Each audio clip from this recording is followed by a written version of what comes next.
In this short video, I'm going to show you how you can add rulers or guides. As you can see here, I have this here. I can also click and add another one. I can remove, but before showing you that, you can, right click, select that, when you actually move the ruler left and right, you can right click and select remove this ruler guide.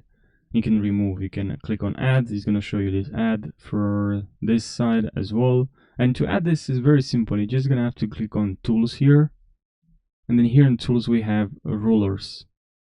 Okay, rulers and grid lines. Okay, you can check this and uncheck grid lines and rulers here.